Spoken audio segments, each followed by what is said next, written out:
So today we are going to discover the opportunities and benefits the world of digitalisation can bring to you. Our presenters are John Cascano and James Bourne. It was going to be Kerrie Clover, but unfortunately Kerrie's poorly, so we wish her well. Both are from OneCare, the digital support group, and they're going to be talking to you about the support they can offer to you. Catherine Arnold-Hall is from Shaw Healthcare, and she's kindly agreed to come and talk about acoustic monitoring.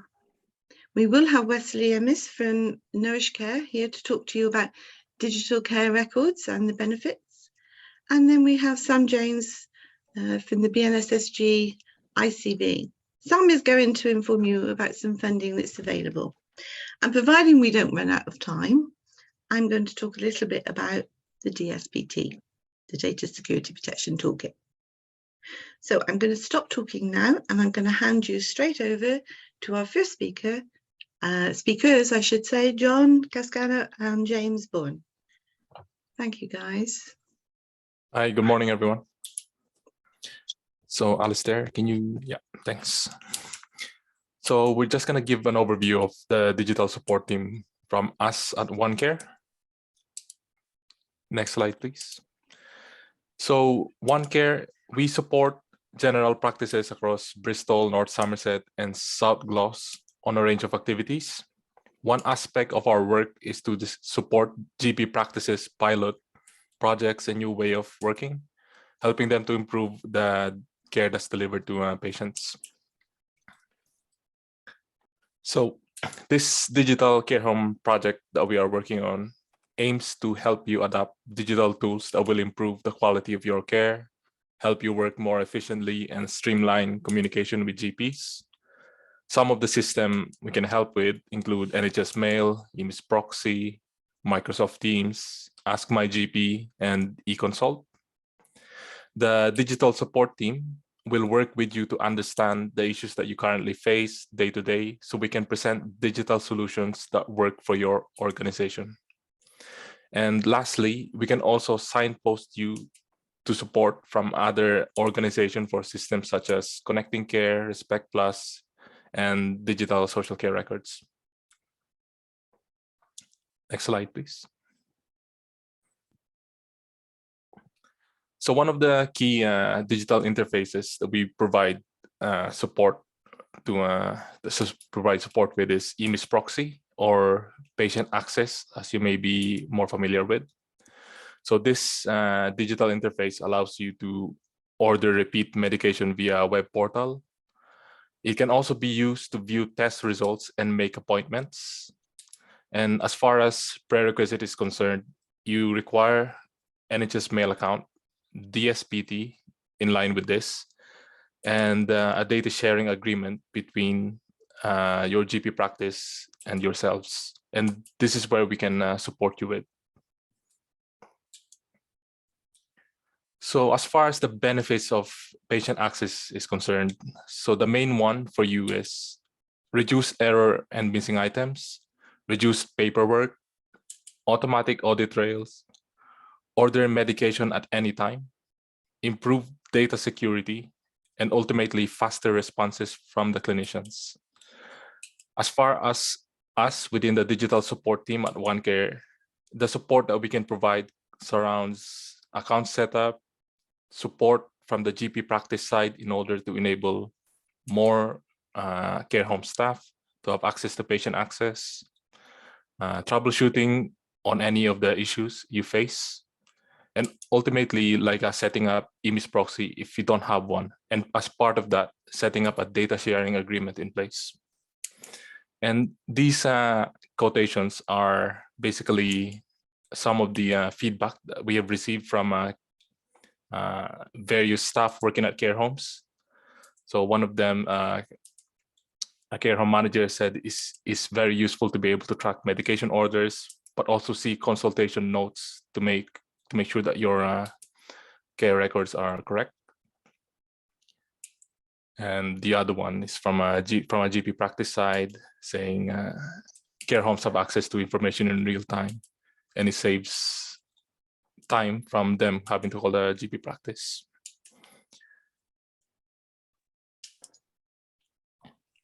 Another of the key digital interfaces that we can support with is NHS Mail. So NHS Mail, as most of you may know, is a secure email service used across the whole NHS. And an NHS Mail account is required to access the NHS version of Microsoft Teams, which you can then use for things like virtual multidisciplinary team meetings. And it's the way by which you can send and receive information securely to primary and secondary care providers.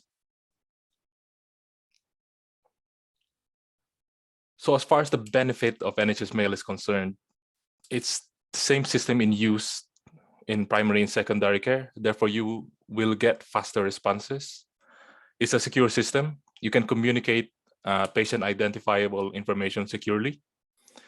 And it allows you to access other systems. So the main ones are Microsoft Teams, Connecting Care, and Patient Access, which is EMIS Proxy. As far as the support that we can provide within us at the digital support team at OneCare, we can assist with setting up accounts to begin with, assist with like account issues, help you set up access to shared mailboxes, and obviously individual accounts. We can also help you access it in a better way. So we can set up access so that you can access NHS Mail from an Outlook app, or if you prefer, we can set up things like a desktop shortcut. So it's easier for you to access the web version online. So this is us at the digital support team at OneCare. There's currently 5 of us in the team.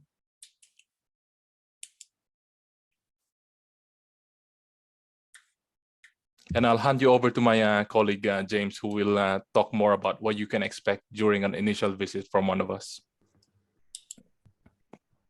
Okay, so for the initial visit, we usually accompany a clinician, so a GP, a nurse, or a paramedic on their visit to the home. But we're more than happy to arrange a direct visit as well. We'll speak to the registered manager about day-to-day processes and ask questions to find out how long these processes take and any difficulty that you encounter. And we'll ask some survey questions about your internet connection and devices. Where possible, we can perform some quick fixes, like plugging in webcams, for example. And generally, we'll arrange a follow-up visit to suggest digital solutions to issues, provide training and support, and signpost to other organisations that can help. And everything's completely confidential, and we're happy to sign an NDA protecting patient and commercial confidentiality. Can we have the next slide, please? I think we're going back to John as well. So thanks, James. So if you guys want to find out more, we have our company website at onecare.org.uk, our project-specific webpage at onecare.org.uk/digital care homes. And we also are linking to digital social care, which contain a lot of resource regarding the digital interfaces that we can support you with. And for further inquiries or to arrange a visit with one of us, you can always email us digital.carehome@onecare.org.uk. And I just want to reiterate that the support and training that we provide is completely free of charge. I'll hand over back to you, Karen. Okay, thank you, John. Thank you, James. Does anybody have any questions about the support? Alicia has says that sounds really helpful and supportive. Thank you, Alicia. Does anybody have any other questions that they want to pose to John? I've got a question, John. How long can you spend with each organisation? That's depending on their needs. On our initial visit, we typically stay between an hour and a half. And in the follow-up support and training sessions, it can take the same amount of time. It's up to the needs of the care home and the time that the care home staff can devote. Okay, Alicia has raised another question. Yeah. Do most care home providers have NHS mail yet? Are you finding? Yes, we are finding that more and more like care home, particularly care home managers and nurses within them have NHS mail account, because going forward, they're going to have to start using it more and more to communicate with practices. Okay, thank you. Jatinder has asked, how long will the support last until the onset of changes, the charges that you have? How long have you got to do this for? Okay, Sam, do you want to come into this? Yeah, hi everyone. Sam Jeans. I'm from, as Aaron said, from the Integrated Care Board, part of the NHS. So we're funding this project, and it was initially 16 months, but there's potential for it to be extended. And so it's free until well, it won't have any onset of charges, put it that way. Thank you, Sam. Is that okay, Jatinder? Is there anything else you wanted to ask? No, that's fine. Thank you very much. That's great. Thank you. Okay, so well, if there's no more questions, thank you very much both to John and James. We should move swiftly on now to Catherine. If John or you stop sharing your, okay. Thank you. Okay, Catherine, the floor is yours. Okay, I'll just share my screen.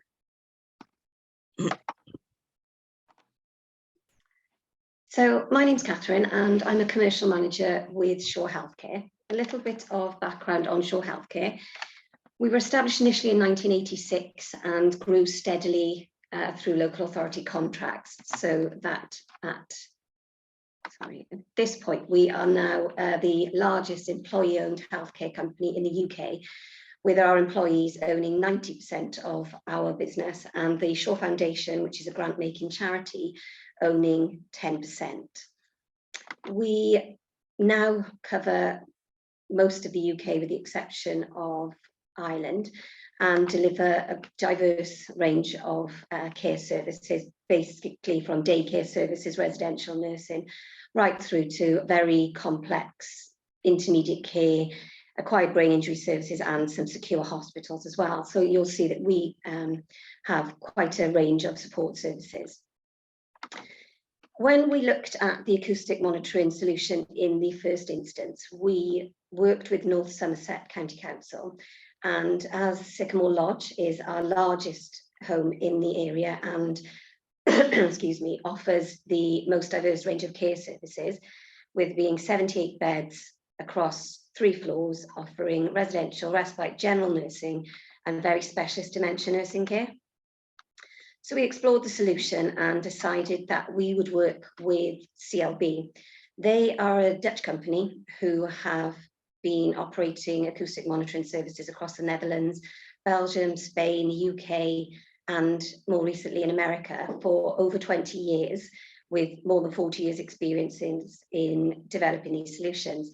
They partnered with a company called Adaptive IT when they came to the UK, and were able then to roll out the model across multiple services and at a very, very sophisticated level, which was obviously for us the most attractive because they've got a proven history of delivering these services and lots of demonstrable evidence of very, very positive outcomes for people that they're supporting.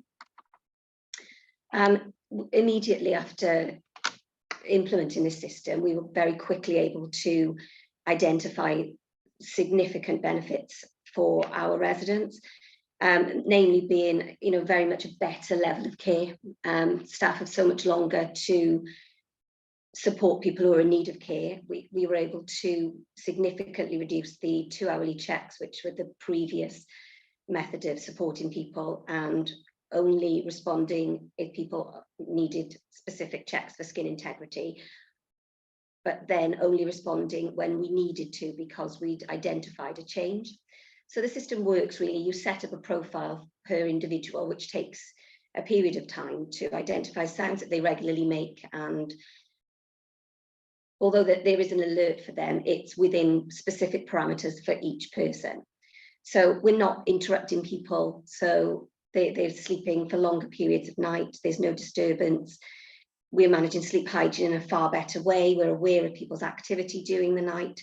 So as an example, we would hear people awake in the night, and when we would check, they would actually be rearranging the bedrooms or organising their drawers or just active in the rooms, things that we wouldn't previously have known because they learnt the pattern of the checks and were just awake, feeling that, you know, perhaps they were up and down, but didn't ought to be, and weren't really getting the care that they needed. They'd sleep through the day, but because we hadn't been as aware of it as we were before implementing the system, we weren't responding as effectively as we could. So now we're aware of people who are awake in the night, so we've been able to manage their sleep hygiene by keeping them up, meeting social needs during those twilight hours, and then recognising those signs of sleep and fatigue and supporting people to bed at better times that suited them. But more than that, we were able to establish better patterns. So somebody who may be awake until 2 or 3 a.m.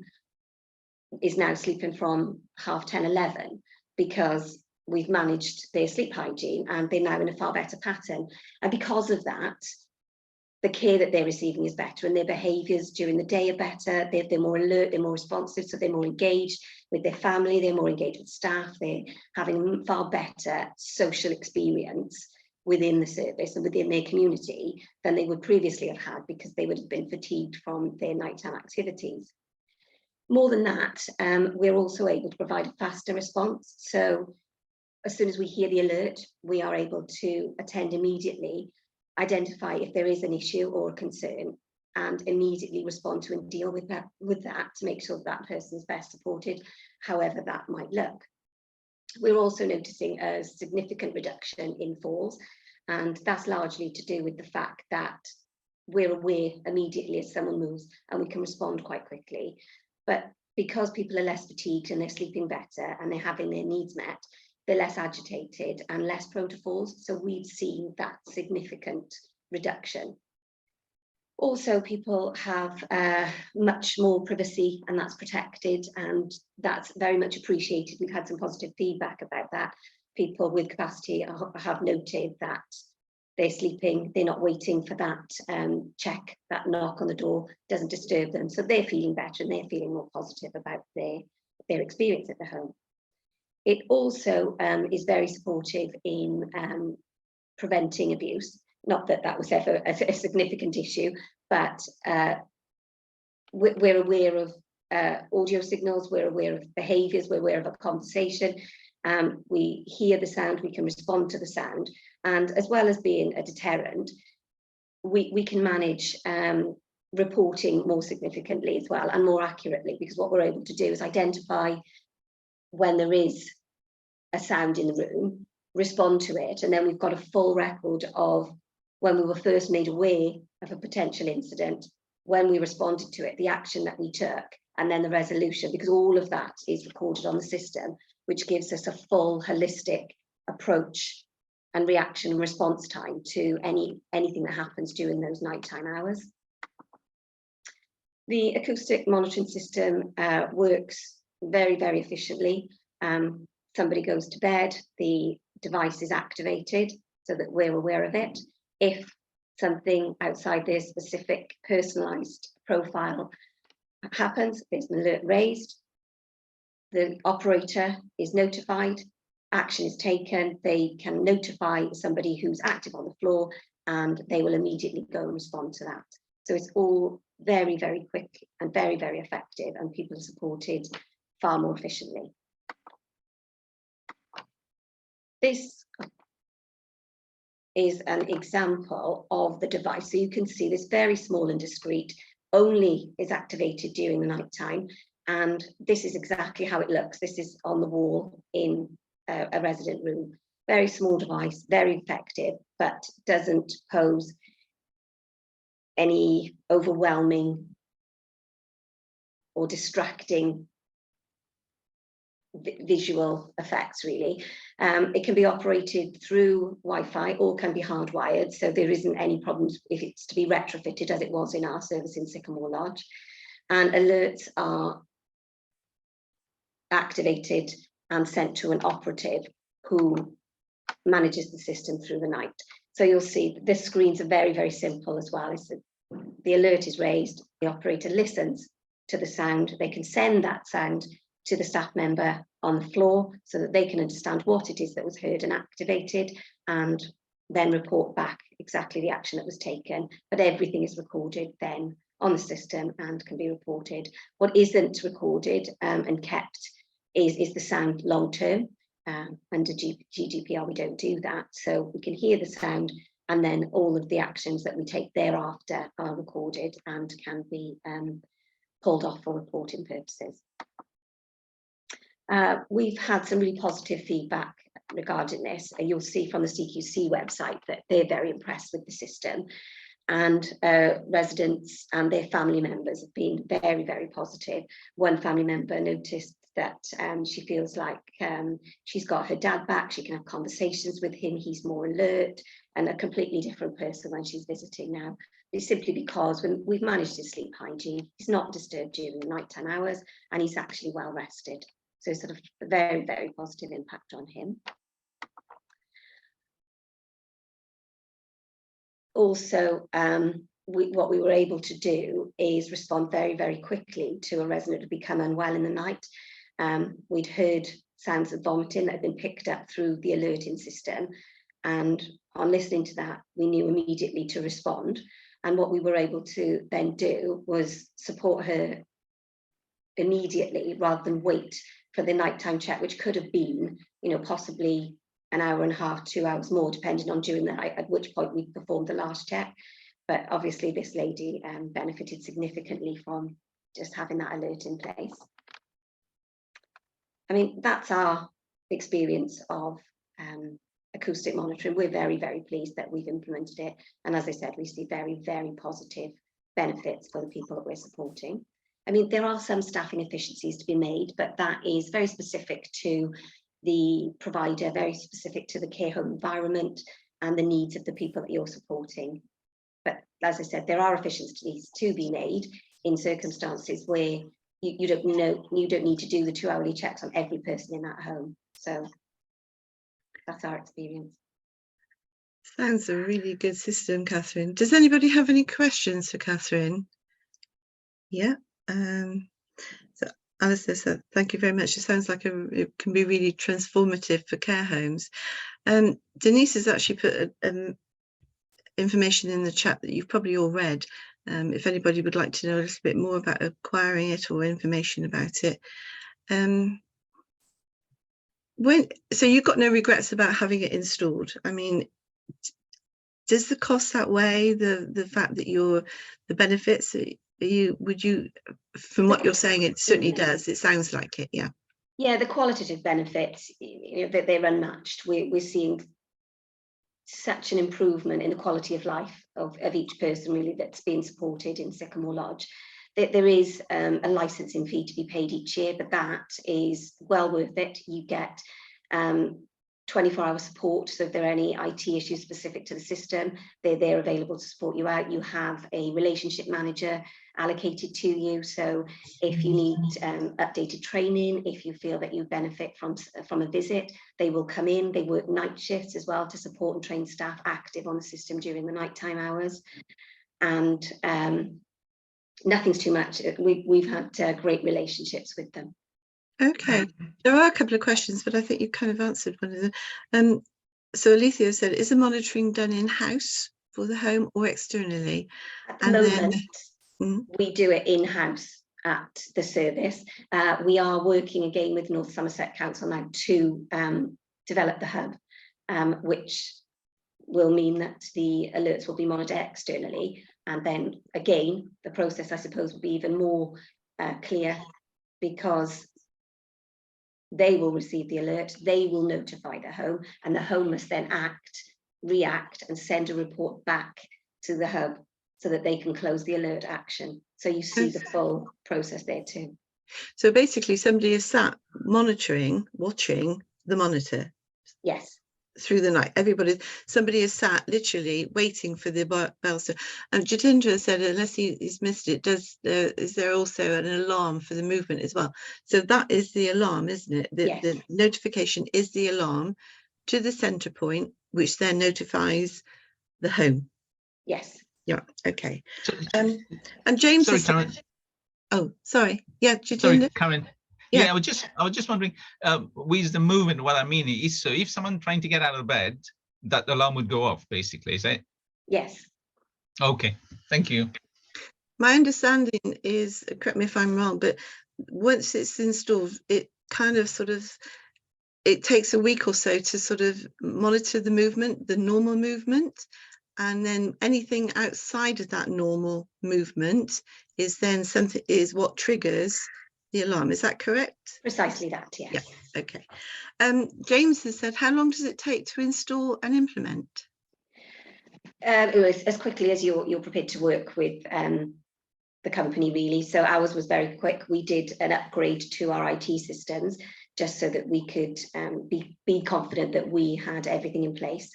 But ultimately, as you've seen, the device is very, very small. It's operated through the Wi-Fi system, so they can come in and do they did a 78-bed installation for us in less than 2 days. And they spent a week with our staff on the night shifts, training and supporting them to use the system effectively. Okay, Alicia's asked about the standard call bell. So did the standard call bell have to then be removed, or did you keep that in place?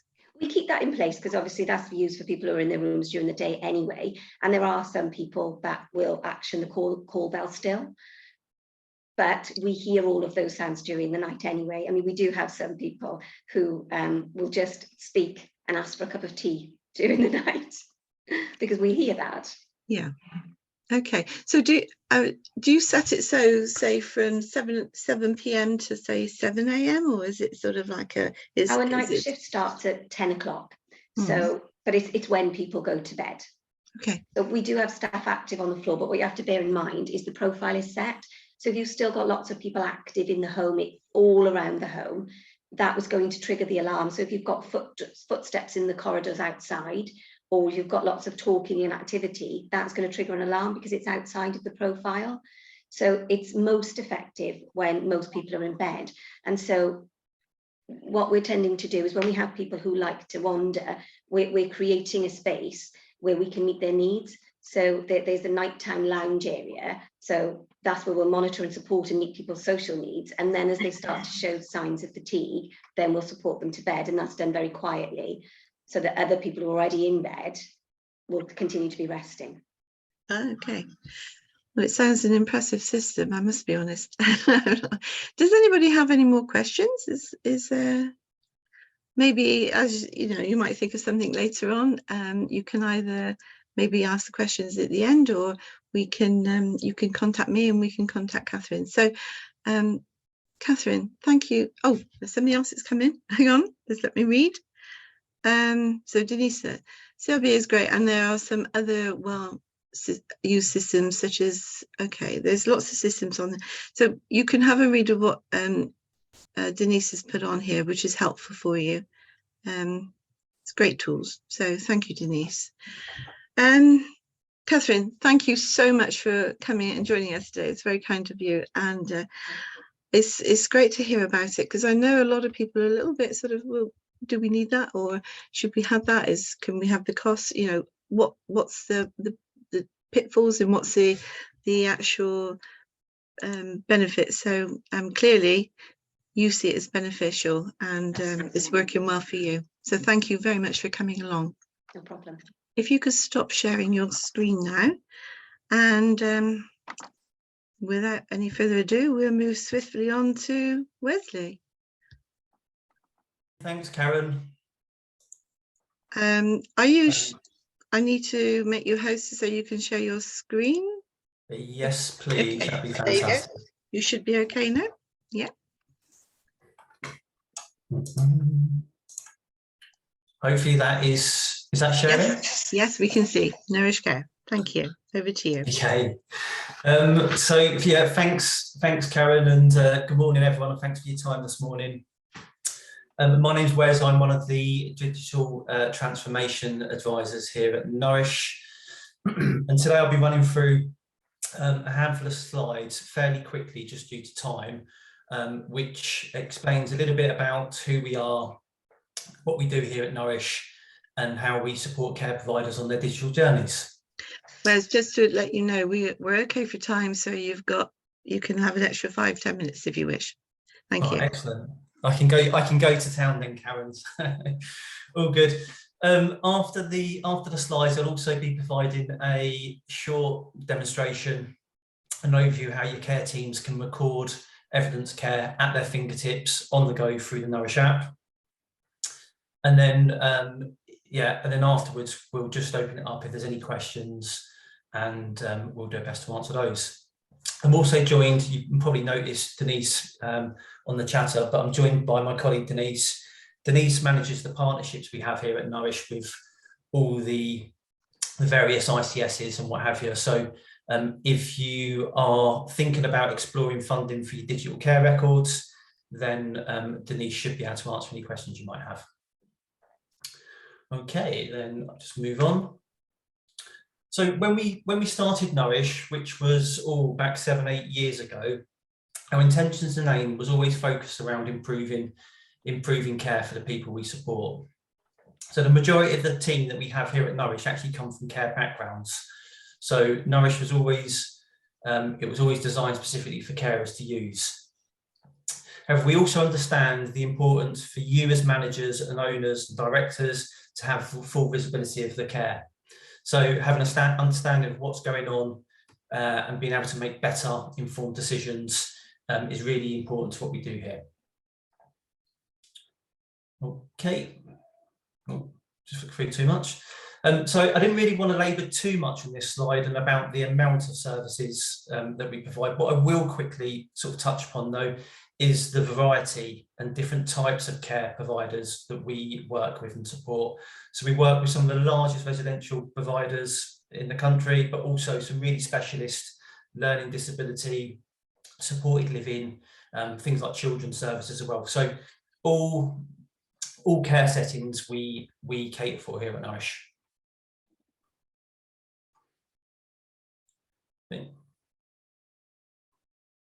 And as I mentioned previously, everything we do at Nourish is focused on improving the outcomes for people we support. And a big part of this is personalised and Nourish per individual. So it's absolutely designed for ease of use and easily adopted for care staff. But what is ultimately really unique about us is that we combine this with an interface that you can customise per person and per organisation. And that, again, is really, really important to what we do here at Nourish. And really the final slide, just before I get into a bit of a quick demonstration, I wanted to go through was around connectivity and quality. And it really ties in quite nicely with what Catherine was just saying with the nurse call and monitoring. So being connected is one of the biggest challenges we face at the moment within care. So at Nourish, we've built in some really key integrations and partnerships with some of the leading providers of email systems, compliance systems, nurse call and remote monitoring, which Catherine was just going through there. We've also been integrated with GP Connect for over a year now. So for those who haven't heard of that, it's basically being able to access people's GP appointments, their correspondence, their medication and that sort of thing. But we're also working on new initiatives all the time with ICSs and the NHS, such as things like the shared care records and basically joining up care where we can. Good. And then finally, customer service and quality is something that we're really proud of and we're really passionate about at Nourish. So we provide dedicated customer support 24-hour, 365 days a year. And if you've looked at the assured supply list for the DSCR, you'll notice that we're on there, as well as being things like ISO 27001 and Cyber Essential Plus certified. So I think that's really it for slides. What I was going to do next is just share my screen again and just show how care staff can log care interactions on the go on their fingertips.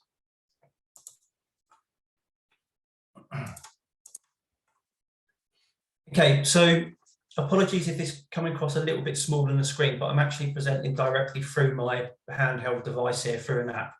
So care staff will log on through an app on the handheld device, and they'll be presented with a list or pictures of everyone they support in the service. So we've got obviously a picture here of the person, we've got their name, preferred name, so my name's Wesley, but I go by Wes, so that would be Wes there. And then some sort of key and critical information that's just going to help care staff just have a bit of an overview. So if you've got agency staff or new starters, really important, we know Frank's partially sighted, and we can see here that Joan prefers to work with female staff. These colourful badges up here, they just indicate where there's assessments in place. So we can see that Frank's got a Dole's assessment. We can see that he has some allergies and some dietary requirements. I'll click into Frank's record and we open up onto two tabs. We have a timeline and we have an about tab. I'll come back to the timeline in a minute or so. Just go into the about. So this is where we unpack those assessments. So we can see Frank's allergies, and this is again at our fingertips. We can see his dietary requirements. So, we know that, he's living with dysphagia. So we know as a care team, we need to be following the relevant IDSI framework. Risks come directly from Frank's care plan. And then we have things like medical conditions and that sort of stuff. Staff can download the complete care plan here. And it's obviously quite a lengthy document, so I'm not going to do that. Good. Just going to click into the About tab and we can see Frank's biography, who's central to his life, a bit of background about him, his age, ethnicity, that sort of thing. Just going to scroll down and we can see his NHS number. So with Frank's consent and his NHS number, it means we can connect with GP Connect or integrate with GP Connect. So again, we can share records, we have access to Frank's medication, any previous appointments, any prior appointments, any referrals, that sort of information. I suppose it just shows you sort of like direction that care is going and how integration is becoming key. Good. I'll go back to the timeline. So what we have here is what we would refer to as Nourish as care interactions or activities. Now this is absolutely personalised per person. So Frank's activities and timeline is going to be completely different from Joan's. They have different needs, they have different requirements. So that's key to what we do at Nourish. We've got plan times, but of course that might not be the times that the interactions take place. So we also record the actual times that these take place within Nourish. And it works offline as well as online. So, if you're a care team and you're completing some activities in the garden, maybe the internet connection is not fantastic out there, your care staff will still be able to log care interactions, even if it's offline. What basically happens is it timestamps and then it reconnects and syncs up when they go back inside. I'll give you a quick idea and we'll just update a couple of interactions together. So we're going to Frank's breakfast, and in every interaction we're presented with the body map. So this is for staff to observe anything. So if they've noticed a mark on Frank or a cut or anything like that. Now bless him, Frank does look like he's been in the wars somewhat. So hopefully you don't have anyone quite as marked up as this. But quickly we can see we've noticed a bruise on Frank's arm. Has it been recorded before? Well, yes, it has. And we can go in and we can update that or we can archive that. So again, really good for staff to observe, to record observations.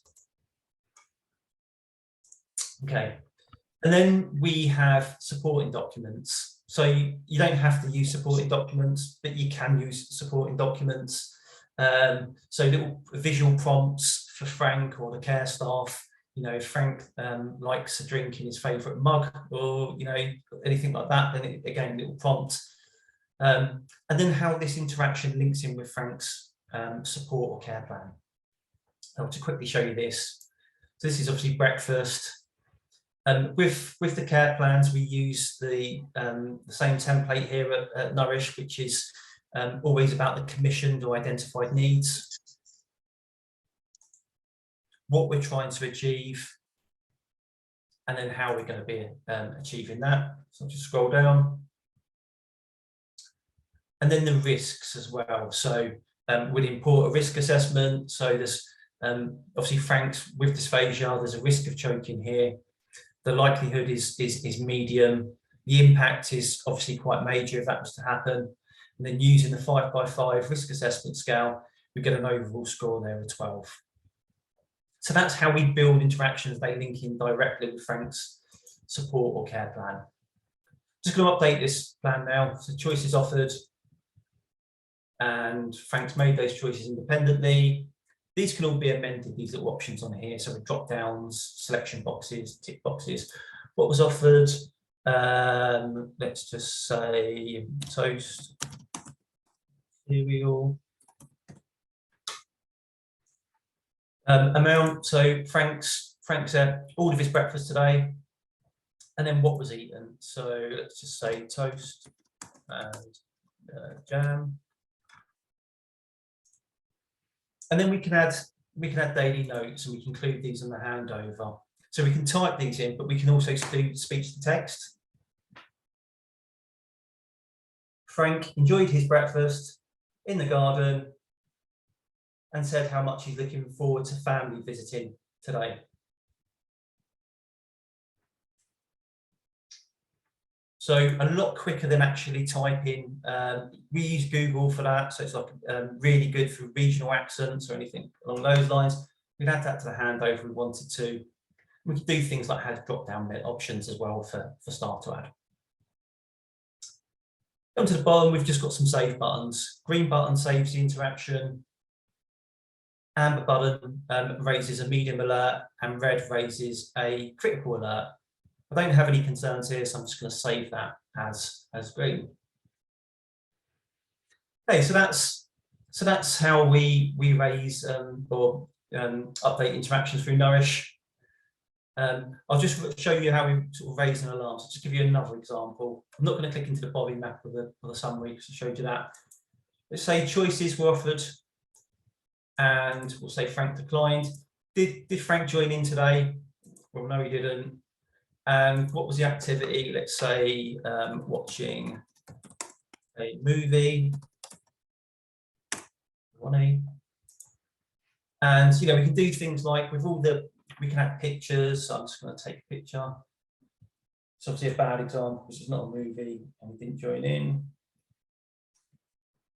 But again, really good. This can be shared with family, friends. You can see the picture that just uploaded there. Level of engagement, where we know Frank wasn't involved, he declined, so he has no engagement there. We can record the sort of like the duration of activities if we wanted to. Daily notes.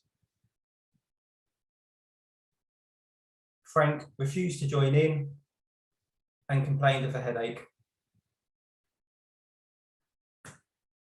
It's just that sort of thing. And then because he hasn't joined in, I don't think this is anything critical, but I would raise this then as maybe like a medium alert or an amber alert. And then that's going to raise an alert for the management team. So when the management team log on through desktop version, through their laptops or their PCs, they're going to get a warning that Frank declined. He usually, you know, usually enjoys watching a movie, something's really involved in, he's declined, and then the management team can see that warning and then act upon that warning. Good. I think that is that. I'm going to stop sharing my screen. Thank you, Wesley. There is a question in the chat at the moment asking, Luke is asking advice on how home best utilize Nourish in a 24/7 environment. Do you find homes are best to have multiple phone devices, to select devices with interchangeable batteries, for example? Do you have any official recommendations? Luke, do you want to, are you experiencing problems with your systems sort of failing through the night or something, through battery failure? Or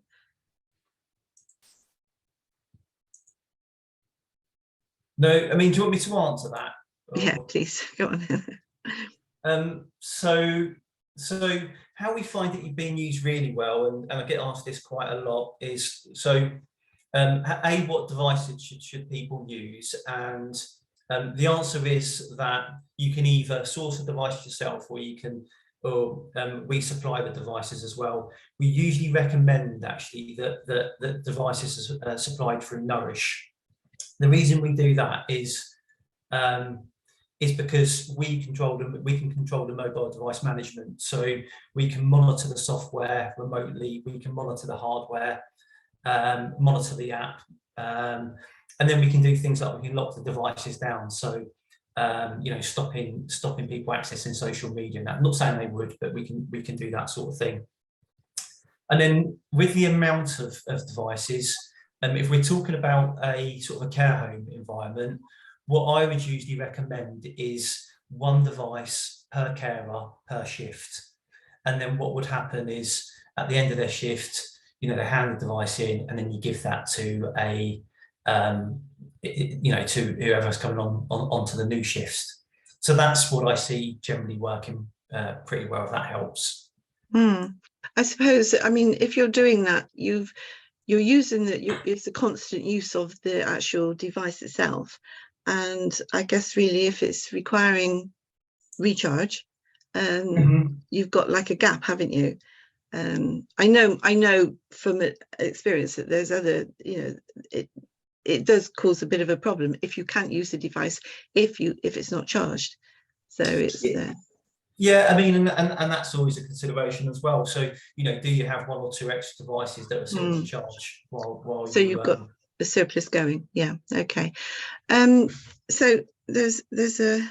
Can I just jump in on that point, Karen, as well? So just on that MDM or mobile device management piece, it's quite important. The reason we recommend it is for data protection, to make sure that those devices are secure, but also the way that it works, if you're not used to what MDM is, and I certainly wasn't before I joined Nourish, which is what I'm speaking about now, is that we can lock down which devices your staff can access Nourish from. So they can't just access it from anywhere. The admin would have to say, yes, this carer can log in on this device versus this device. And it just means that data is a little bit more secure. So I just wanted to touch on that, because before I joined Nourish, I didn't know what it was. So I always like to assume that there are others that must not know what that is either. All right, thank you, Denise. Appreciate it. Yeah, thank you. And Alexis is asking, are the notes easily printable for visiting professionals who may need access a month's worth of, for example? Yeah, it's good, really good question, and it's a question we get asked quite a lot. So within Nourish, we've got reporting suites for the management team, so they can download reports on just about anything. So whether that's a care plan that you need to share with professionals, whether that's something that you want to share with family, with friends, anything like that. What we've also got as well, and digressing slightly, is we've got what we call our circle of care and our family portal. So within Nourish, you can log everyone that's, say, central to Frank's life, whether that's his GP contact, whether that's his social care from the community, or friends and family. And then you can give family or GP access to the family portal. Now, you don't have to, of course, but you can do, and then you can limit what they can see. So if you just wanted to share activities with family, which is fantastic, and it's a great way of just keeping families and friends involved in Frank's care, then you can do that, and our customers absolutely love that. So having a portal that you can share with friends and families is really, really nice. It's brilliant. It sounds like a really great idea. Catherine's asking, is it specific to English services and for older persons care, or can it be used across Wales and Scotland and meet the regulations there? Can you use it in specialist services? Is it set up for this? Yeah. So the answer is yes in every question there. So we do. We work across. We work across Wales. We work across Scotland, and what we've actually got, we've got a team, and I haven't really explained it very well, but we've got what we call sort of Nourish libraries, and they're like best practice documentation sets, and we use those. So what that means is, from a if you wanted to go live with Nourish and roll something out really quickly, you can just use our best practice documentation sets. But what you can also do is personalize. So to answer the question about some specialist services, yes, 100%. We've got documentation sets of best practice from just about every care setting, children's services, learning disabilities. But the key thing about Nourish is you can tailor and you can create and personalize your own interactions. Okay, thank you. James is asking, with clients receiving a 3-to-1 support, would carers all log with separate accounts, recording the same information each session? How would they manage that? Yeah, it's again a good question. I probably should have shown you through the app, and I'm happy to share screen and go back through that. But what you can do is you can tag colleagues in. So is it okay if I share my screen again? Yeah, a few more minutes. Okay, sorry, it's a little bit disjointed. While you're finding that, Jadinda's also asked, can notes be edited? They can be, but it stamps that they're being edited, so you've got that audit trail. Okay. So if we were, looking at this like an activity, so watching a movie, maybe a group session, what we can do is we can just scroll down. We can tag colleagues in. So if I tag sort of Denise in here, and that's now tagged myself and Denise into this activity. So you can sort of like log group activities, and it saves people sort of double handling and double logging or events.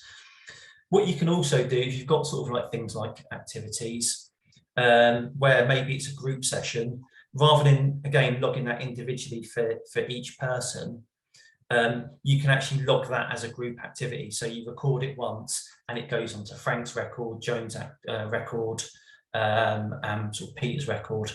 And again, it just makes things a little bit more efficient and easier. Okay, that sounds great. Alicia's asked a great question about supporting other areas such as regular audits and staff supervisions, wellbeing checks and appraisals.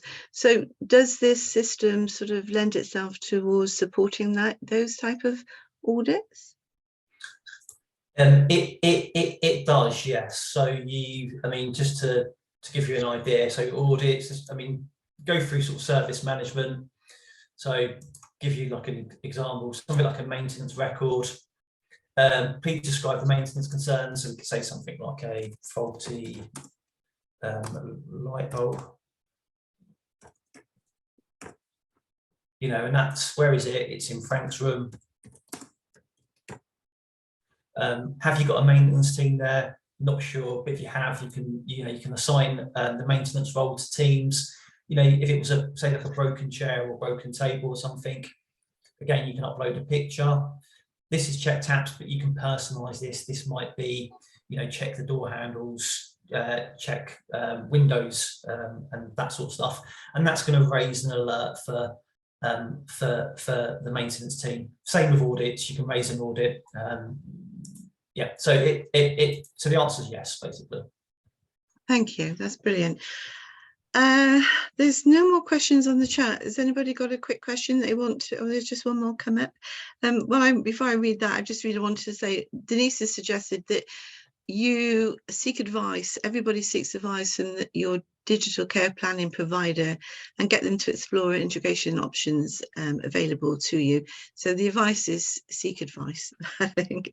Let me Karen, just on that last question that's popped up around yeah. BNSSG ICS, I do have some contacts, and so I can I'll link back with you, but maybe Samuel might have some contacts as well that he can share directly on the funding.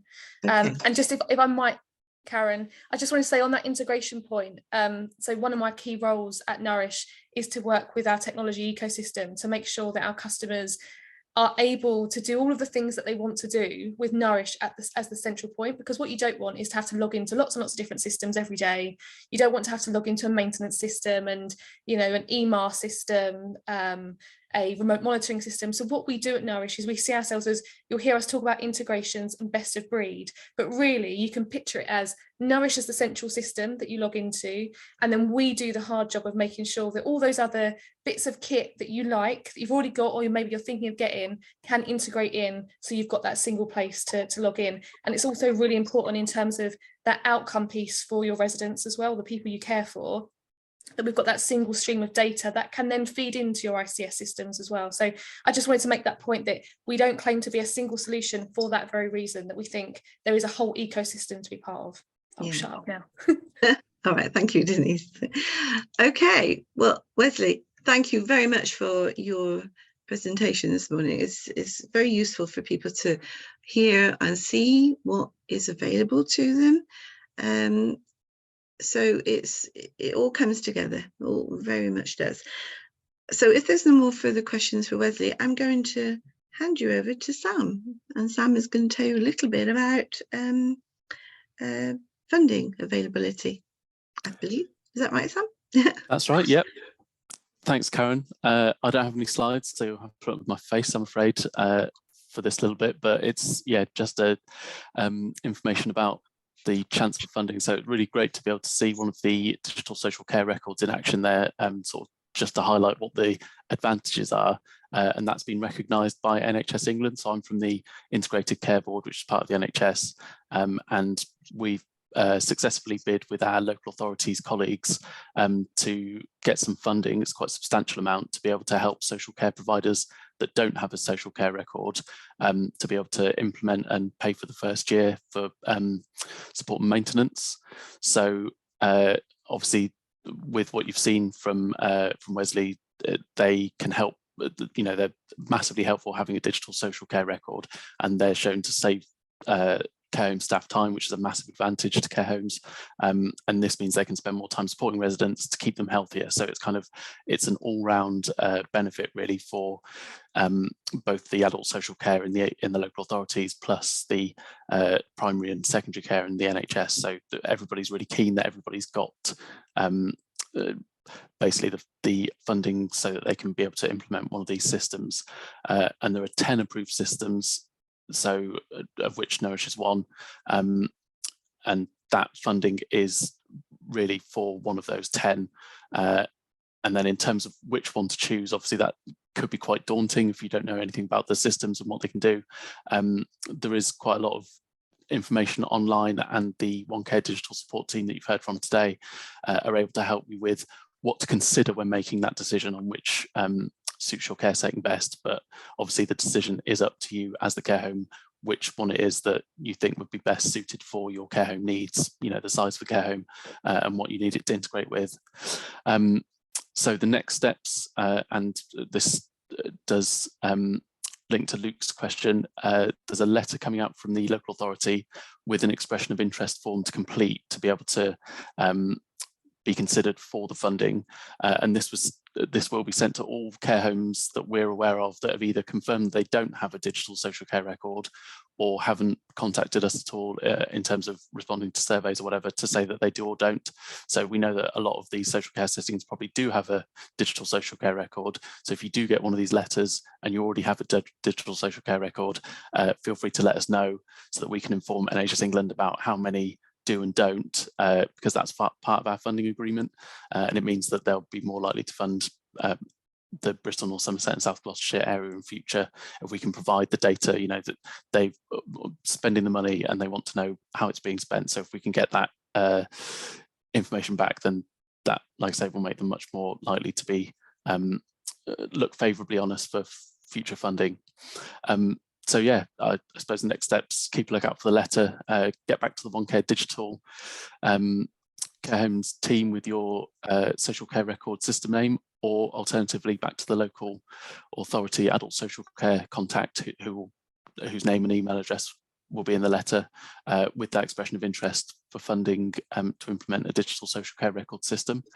And yeah, that will be imminent. I think that letter start of February.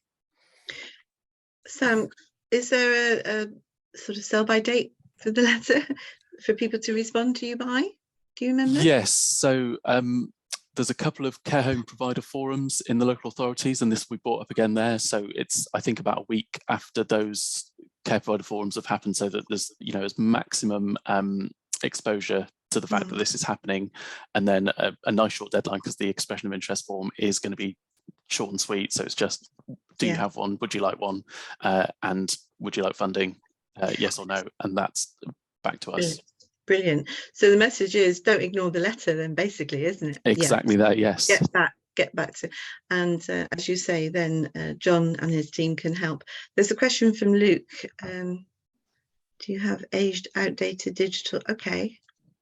So if you've got an aged, outdated care approved, and isn't point of care, so we're desperate to move. If it's not an approved one, yes.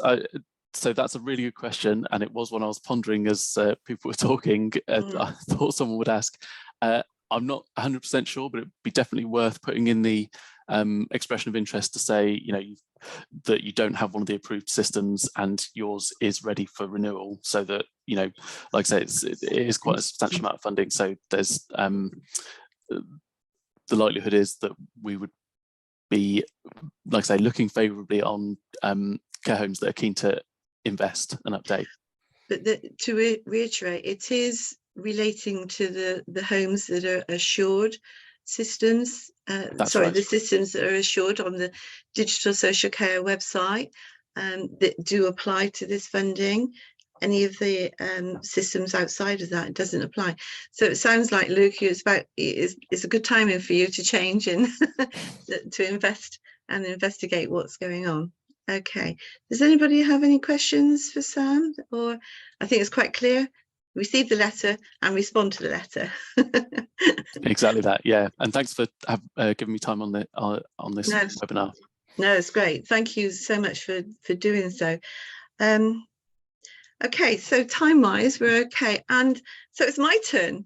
I'm not going to share slides because you've had an awful lot of download delivery today. So I'm going to keep this short, and then you can go and grab a coffee. All of what you've heard today is crucial for supporting your business in an ever-increasing world of digitalisation. And in keeping with the theme of supporting you, I want to share information about a toolkit, the Data Security Protection Toolkit, for short, the DSPT. Completion of the toolkit actually underpins everything, all things digitalisation.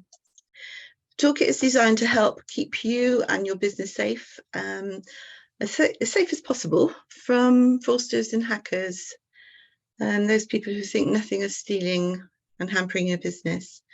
You hear of organisations being hacked. I was reading last night, I understand JD Sports has been hacked, and a lot of their data has been, apparently 2018, 19 and 20 data has been hacked. So, and that was only last night I was reading.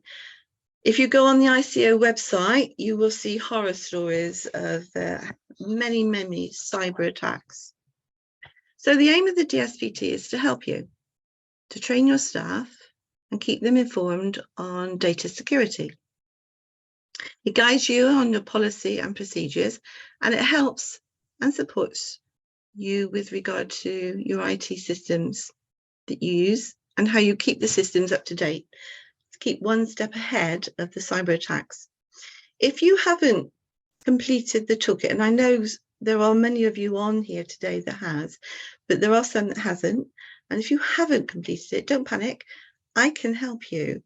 Can I suggest I'll put my email address and telephone number in the system in a moment, and you take it down and drop me a message. Please make contact. Across the country, there's lots of people like me that's aligned to a programme called Better Security, Better Care. And our aim is to support and guide you in completion of the DSPT. By completing the DSPT, you will demonstrate you run your business compliantly and you keep your staff and service users' data as safe as possible. Local authorities, commissioning and health are all keen that you use NHS. You heard John say earlier on that NHS is the preferred way of communication. Did you know that to use the NHS compliantly, you have to have completed the toolkit? In fact, if you've not registered use the NHS system, sorry, the NHS mail system, you will now have to complete the toolkit before you can register. So please drop me a line. I totally believe in completing the toolkit. It will give you peace of mind and confidence in keeping you safe, as safe as possible. There's a massive information on something called the Digital Social Care website. There's lots of guidance, videos, policy, templates. It's a whole wealth of information. And because we are using technology more and more, as John and his team will come out and demonstrate to you, he'll help you pick up lots of useful tips and he will support you in doing so. So again, if you've not met John and his team before, please drop him a line, and you will find them very supportive, they're whizzes on IT, which most of us in social care are not. So they're there to support you, and the service to you is free. So I highly recommend that you take advantage. So Sam's just put the website of the Digital Social Care in the chat. So does anybody have any questions? I think our presenters are still on. So if anybody's got any burning questions that you may have forgotten about, now's the time to shout. And while I'm writing my email address and probably getting it wrong, I don't know.